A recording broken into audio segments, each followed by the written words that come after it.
Assalamualaikum warahmatullahi wabarakatuh. Selamat malam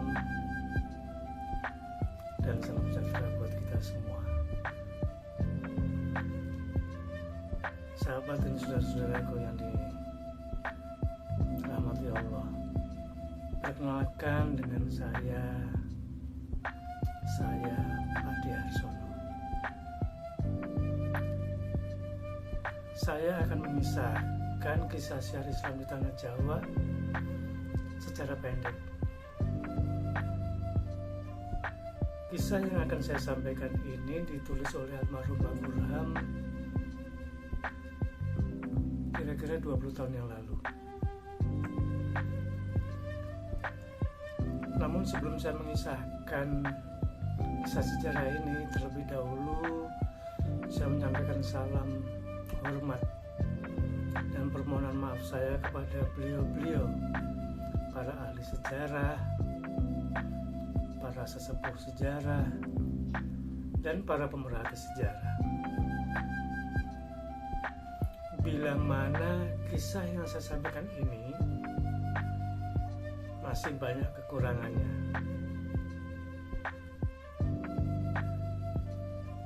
Saya menyampaikan kisah ini karena saya terpanggil untuk menyampaikan kisah yang ditulis oleh almarhum Mbah Burham. Dan semoga kisah ini dapat memberikan tambahan warna dalam sejarah syiar Islam di Tanah Jawa.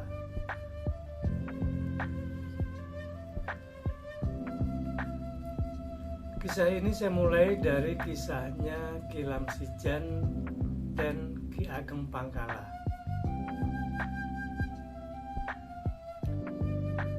Penulis mengawali kisah ini dari Pangeran Walangsungsang meninggalkan kerajaan Pajajaran.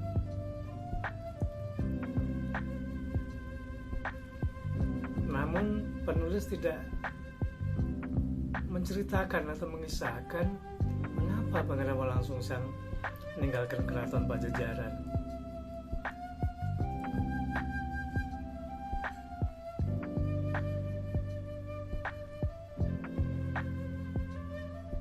Kepergian Pangeran Walangsungsang dari keraton Pajajaran tentu membuat ayahandanya, yaitu Prabu Siliwangi, jadi panik. Sebagai Prabu Keraton Pajajaran dan ayah dari Pangeran Walangsungsang, kemudian beliau memanggil dan memerintahkan para gegeden Keraton Pajajaran untuk mencari keberadaan Pangeran Walangsungsang.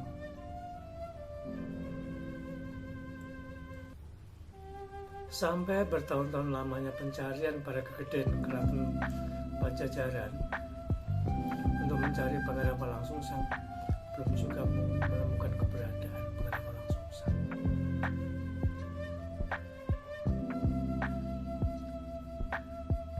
Setelah bertahun-tahun tidak terdengar kabar keberadaan Pangeran Walangsungsang, suatu ketika Prabu Siliwangi mendengar kabar bahwa keberadaan Walangsungsang, menurut kabar yang Prabu Siliwangi dengar, Pangeran Walangsungsang berada di sebuah padukuhan yang didirikan oleh Pangeran Walangsungsang yang bernama Padukuhan Cirebon. Pangeran Walangsungsang mendirikan Padukuhan Cirebon ini tidak lain tidak bukan adalah untuk tempat syiar Islam. Dan beliau bergelar menjadi Mbah Kuwu Cirebon.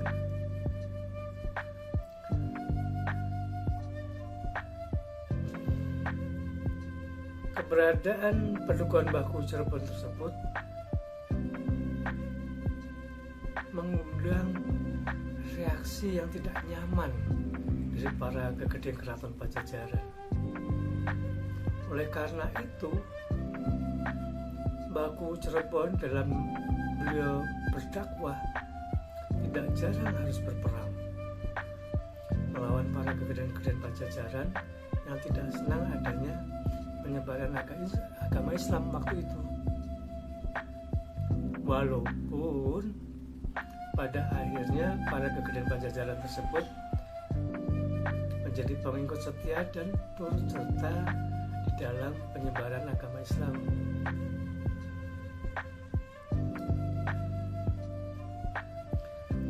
Terkait kisah di atas dituturkan pada abad ke-14 Masehi dikisahkan bahwa bekas punggawa atau pawongan dari Prabu Siliwangi yang bernama Ki Gentong,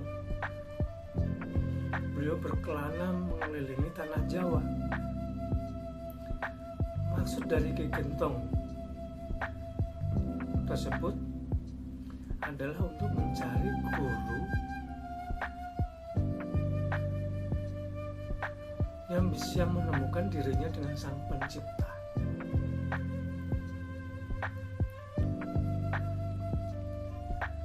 Namun sampai Ki Gentong berusia lanjut, guru yang beliau cari tidak dapat diketemukan. Karena guru yang beliau cari tidak diketemukan, akhirnya beliau membabat hutan dan menetap di hutan tersebut.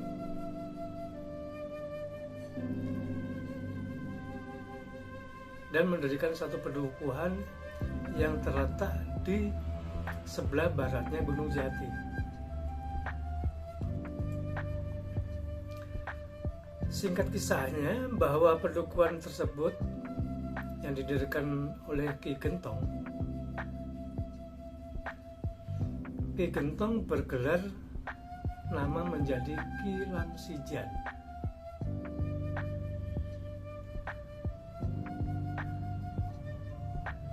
Ki Lamsijan mendirikan padukuhan tersebut adalah untuk menampung para kegeden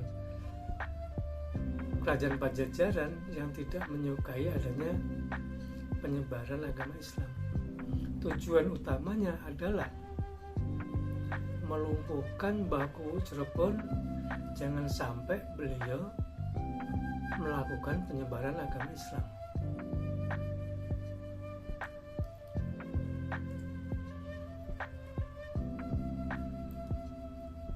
Di padukuhan Ki Lamsi, para kegeden Pajajaran yang menjadi muridnya Ki Lamsi merencanakan hendak menyerang padukuhan Cirebon.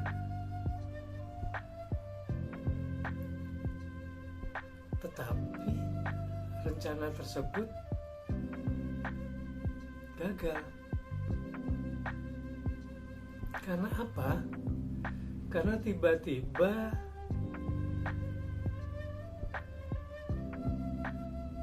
di padukuhan Ki Lamsi kedatangan Baku Cirebon.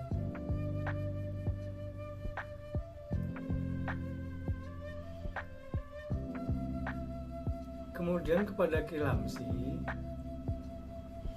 Baku Cirebon meminta untuk mengurungkan niatnya memerangi padukuhan Cirebon dan pendakwah yang menyiarkan agama Islam.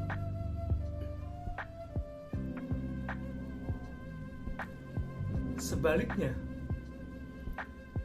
Baku Cirebon mengajak Ki Lamsi dan para muridnya untuk memeluk agama Islam. Nah, ajakan Baku Cirebon oleh Ki Lamsi itu dianggap satu penghinaan.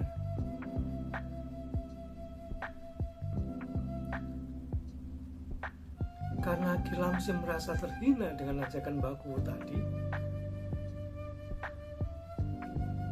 maka terjadilah perang tanding antara Baku Cirebon dengan Ki Lamsi.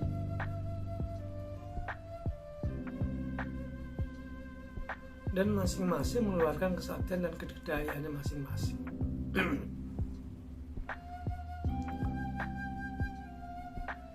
Tidak sebentar perang tanding tadi itu, memerlukan waktu cukup lama.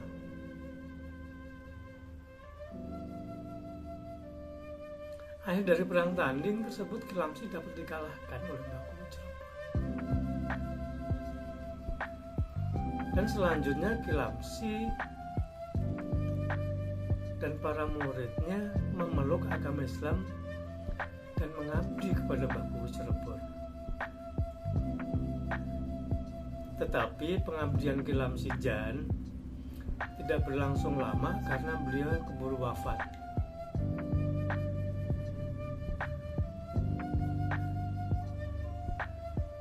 Jenazah dari beliau Kilamsi dimakamkan di sekitar pedukuhan yang dibangun oleh beliau sendiri.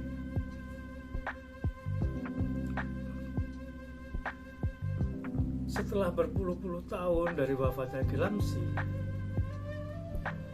hutan bekas tempat berdirinya pedukuhan yang dibangun oleh Kilamsi bukan lagi merupakan sebuah pedukuhan,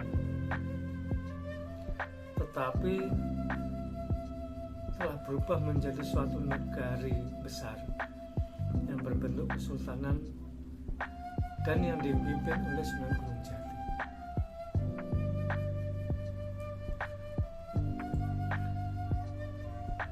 Kepemimpinan Sunan Gunung Jati sebagai Sultan Cirebon terdengar hingga mancanegara,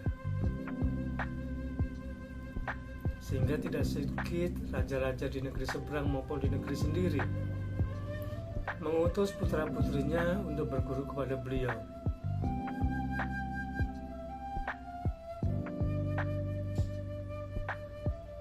Di antara para murid Sunan Gunung Jati tadi terdapat seorang murid wanita yang berparas cantik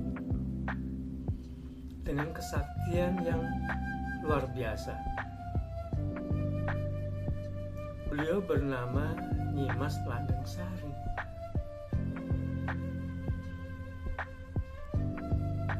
Nyimas Langgengsari adalah putri dari Gegeden Kerajaan wilayah Kulon, kalau sekarang namanya Banten.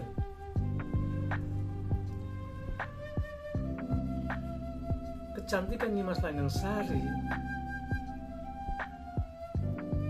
mengundang para putra raja dan gegeden kerajaan ingin mempersuntingnya.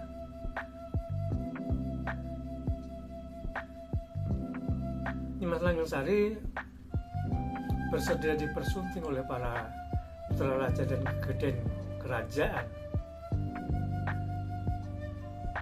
dengan syarat bisa mengalahkan dirinya.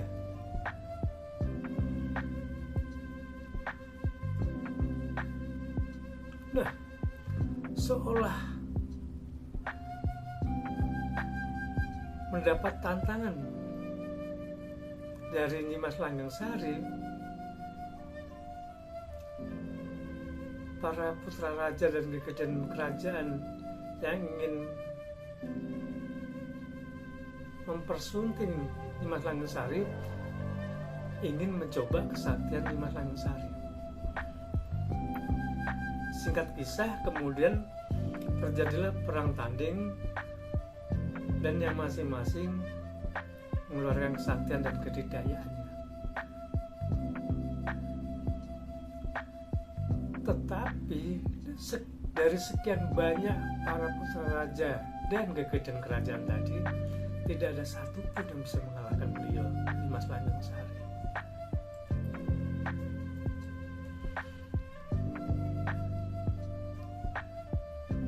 Pada saat terjadi perang tanding antara putra raja dan gegeden kerajaan,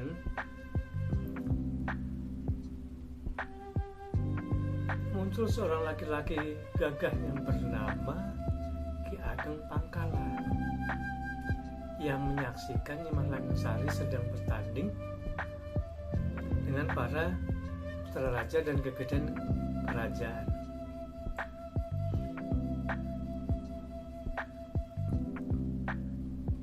karena para putra raja dan gegeni kerajaan tidak ada yang dapat mengalahkan Nimas Langgeng, kemudian Ki Ageng Pangkala memasuki arena dan meminta Nimas Langgeng untuk mengadu kesaktian.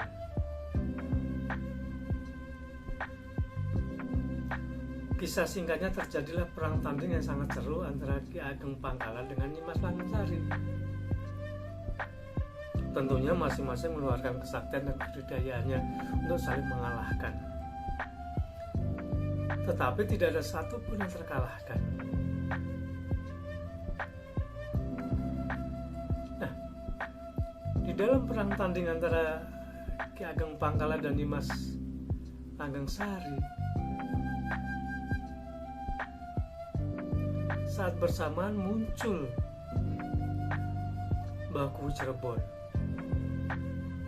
Lalu kemudian Baku Cirebon melerai perang tanding antara Ki Ageng Pangkala dengan Nimas Langgeng.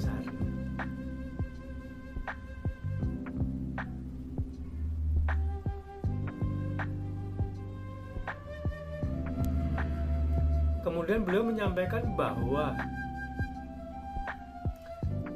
Nimas Langgeng dan Ki Ageng Pangkala memang telah ditakdirkan berjodoh. Dan selanjutnya Ki Ageng Pangkala dan Nimas Langgeng dipersatukan oleh Baku Cirebon dan diperintahkan untuk membabat hutan bekas pedukuhannya Ki Lamsijan untuk dijadikan pedukuhan.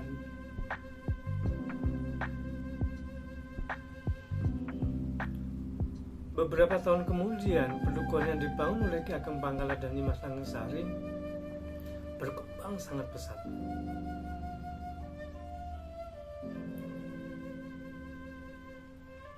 Karena Ki Ageng Pangkala sudah berusia lanjut, beliau wafat.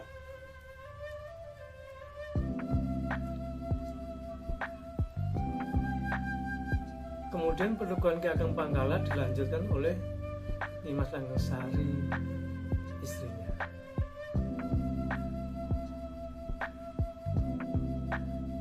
Nimas Langgeng pun mempunyai andil yang sangat besar terhadap penyebaran agama Islam, yaitu pada saat terjadi perang antara kerajaan Cirebon dan kerajaan Galuh, di mana saat itu Nimas Langgeng mendampingi Nimas Ratu Gandasari Pamuragan memporak-porandakan pertahanan kerajaan Galuh.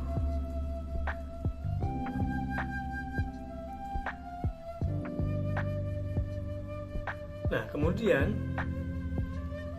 pedukuhan yang dibangun oleh Ki Ageng Pangkala dan Nimas Langgeng oleh Nimas Langgeng diberi nama Pedukuhan Pangkala dengan maksud untuk mengabadikan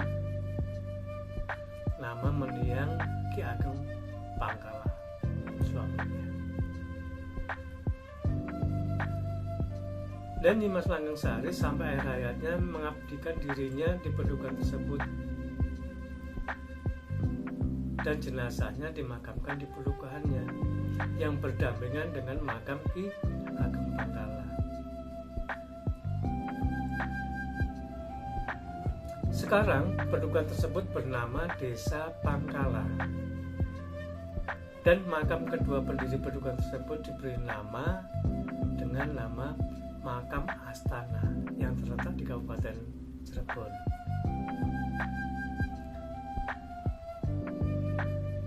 Inilah kisah pendek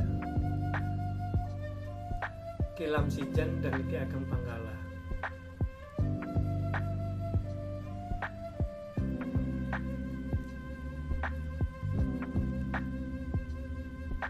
Nantikan kisah selanjutnya